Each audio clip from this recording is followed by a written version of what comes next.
내가 아는 대부분의 사람들은 마치 당연한 것처럼 이런 생활을 하고 있다. 일을 하고 여행을 하고 먹고 마시고 떠들고. 현대 문명은 일상생활의 범위를 평소의 의식 상태의 둘레를 담을 쌓아 그 저편을 넘나들지 못하게 차단시켜 버렸다.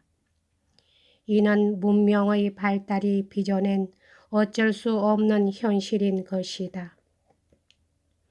다이나모와 같이 끊임없이 소음을 내어 고요함과 사색이 없는 문명에는 그런 일이 언제나 있기 마련이다.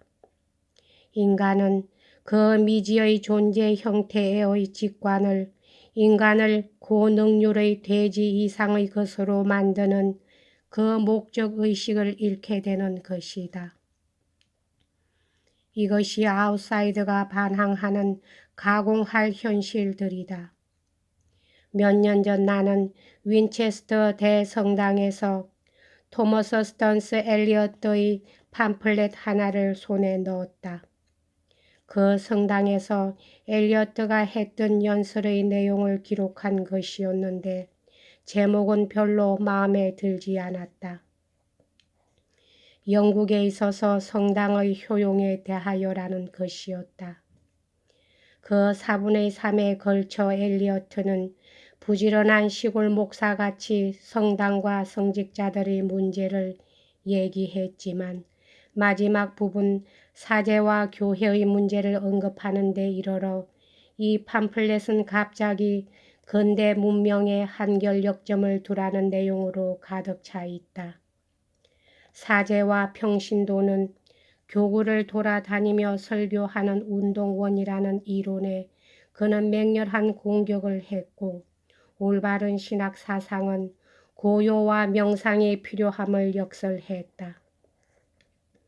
이 이론을 뒷받침하기 위해 그는 자신의 경우를 들어 자기는 저술에 필요한 여유를 얻기 위해 출판업을 해왔으며 자신의 작품이 조금이나마 영구적 가치를 갖는 것이라면 그는 아무에게도 방해되지 않고 다만 자기 자신의 만족을 위해 쓰고 싶은 것만을 썼기 때문이라고 말하고 있다. 나는 그때 이것을 읽고 몹시 흥분했던 자신을 기억하고 있다. 토머스 에드워드 로렌스 지혜의 7개의 기둥에서 같은 얘기를 하고 있다. 이러한 두 개의 극, 즉 여한과 생활 가운데 우리는 생활을 피하고 어디까지나 여한에 매달려야 한다. 여한에서 아무 일도 하지 못할 비창조적인 사람도 있을 것이다.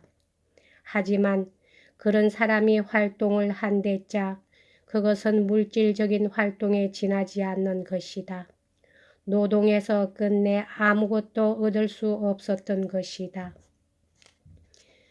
내게는 사무실 생활보다는 흙일이나 접시 닦기가 훨씬 마음에 들었다. 고된 일을 싫어하는 마음이 남보다 더한 것은 아니었지만 고달픔과 자존심 때문에 신경과 의식이 무뎌져 가는 것이 진실로 싫었던 것이다.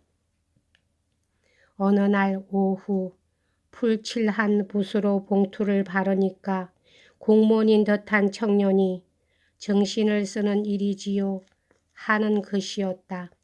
이 말은 흔히들 하는 표현이지만 일찍이 한 번도 들어보지 못한 나로서는 이것이 하나의 계시인 것처럼 느껴져 몇 번이고 되새겨보곤 했다.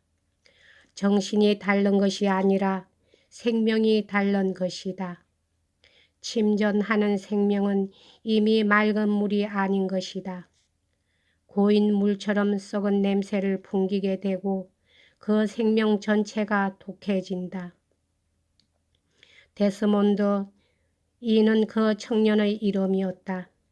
그러나 근퇴와 초조감에 빠지기 쉬운 내 성격은 세상 사람들을 두 가지 유형으로 분류했다. 자기 자신을 싫어하는 인간과 그렇지 않은 인간, 그리고 전자는 자기 자신을 싫어하는 이상으로 후자를 싫어하는 것이다. 이러한 경험은 내 사상의 토대이며 나의 출발점이기도 했다. 또한 나의 모든 사고력은 자기 혐오에 빠진 인간들이 자기 만족에 빠짐이 없이 자멸감을 초월할 수 있는 이유 혹은 방법을 발견하는 데 집중되었다.